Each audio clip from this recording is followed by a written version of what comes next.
Today we're going to talk about the power of silence and if silence alone can help make a man miss you.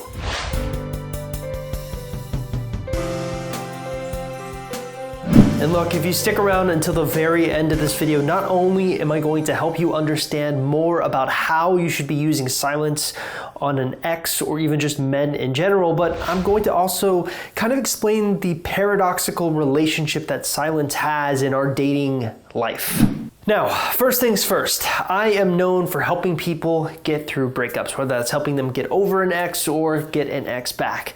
But the number one question I'm always asked is, do I even have a chance of getting my ex back? Or do you think I should be trying to get an ex back in my circumstances? In fact, I got this question so often, I created a special quiz on my website designed to basically help you answer it. So all you gotta do if you wanna take this special quiz and figure out sort of an approximate idea of where you stand with your ex is simply look at the description link below this YouTube video and click on it. It's that simple. So with that out of the way, let's talk about silence and if silence can make a man miss you.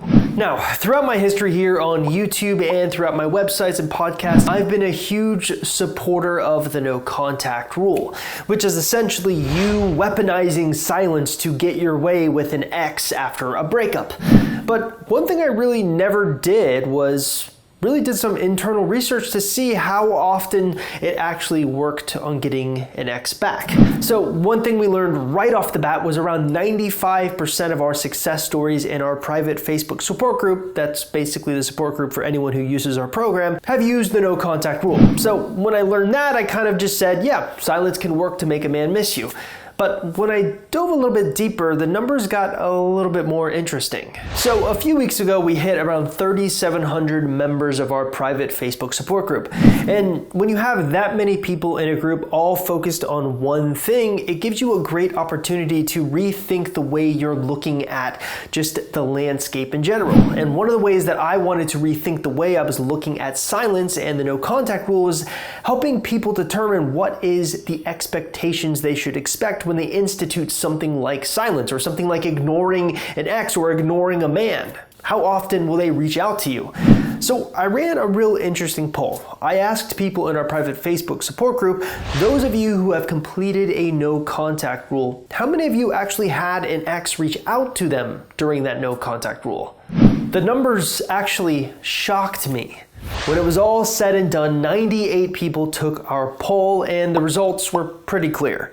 62 people said that their ex did not reach out to them during the no contact rule, and 36 people said that their ex did reach out to them during the no contact rule. So essentially what we have here is a circumstance where sort of our polling is telling two separate stories.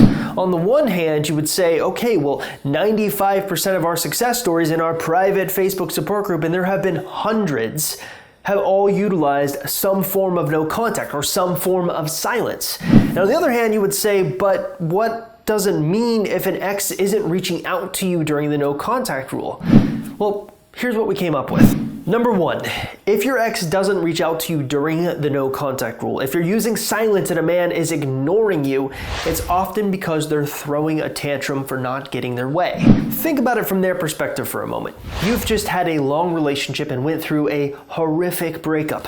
It's hurting you and it's hurting them in all sorts of different ways.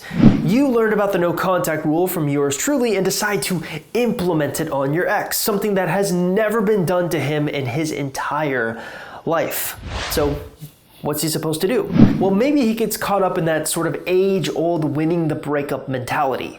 He starts thinking, I'm not going to reach out to her until she reaches out to me. And so we have a Mexican standoff where you aren't going to reach out to your ex because you're doing the no contact rule, and your ex isn't going to reach out to you because they're stubborn. In fact, when I actually talk to many of my success stories, actually one of my favorite success stories is Jessie. She actually ended up marrying her ex. And when she talked to her ex after she got him back and asked him about that period of no contact, he confirmed what I just said. I wasn't going to reach out to you until you reached out to me. Interesting.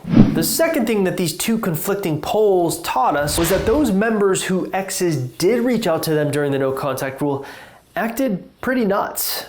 So, quick side note, in preparation for this video, I wanted to ask the members of the private Facebook group if they'd be willing to tell me some of their best stories about an ex who has reached out to them during the no contact rule because the no contact rule is being effective. One member reached out and her story was so crazy I decided to feature it here. So I am going to literally put it up for you and read it to you word for word because this is real, nothing has been edited.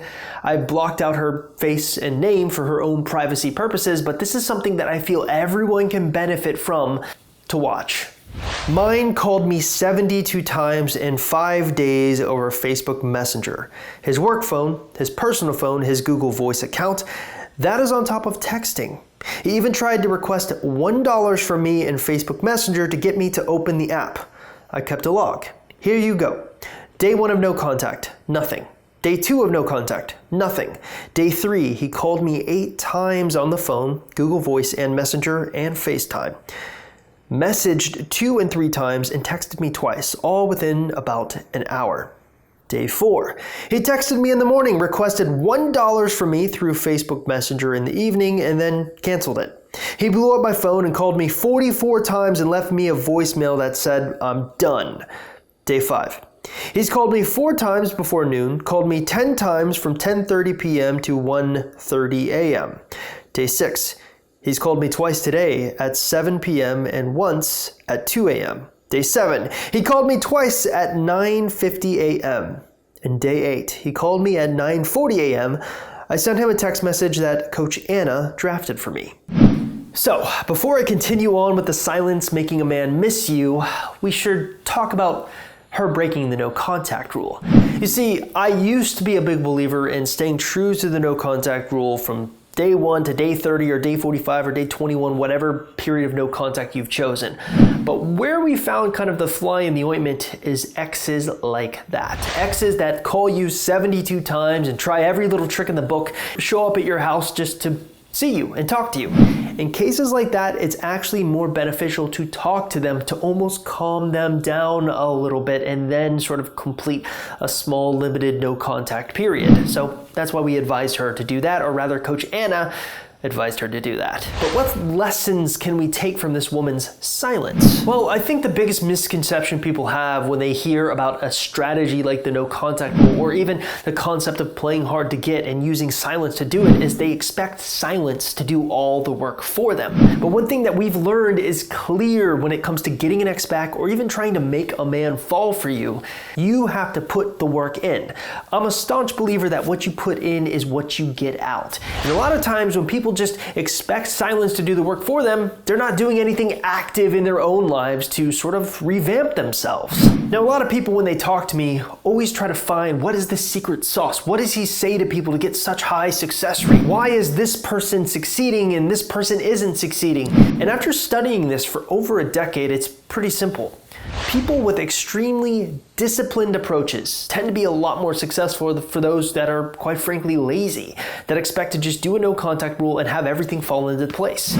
Oftentimes, the people who just use a no contact rule and get their exes back because of that no contact rule haven't done anything out of the ordinary. They really didn't have to work for it. There wasn't much that would be required for them to get their ex back. But it's misleading for some people to see a success story like that and expect their situation to be the same. There are certain outliers, and generally speaking, people who just use silence to get an ex back are outliers. There's a lot more required. Generally speaking, the no contact rule is maybe 35 to 50% of the overall puzzle. That leaves you an extra 50 to 70 or 65%, I'm not great at math, to figure out whatever the rest of that puzzle is going to be. And oftentimes that's how you communicate with your ex. But there's another thing I've learned about successful people and unsuccessful people who use silence.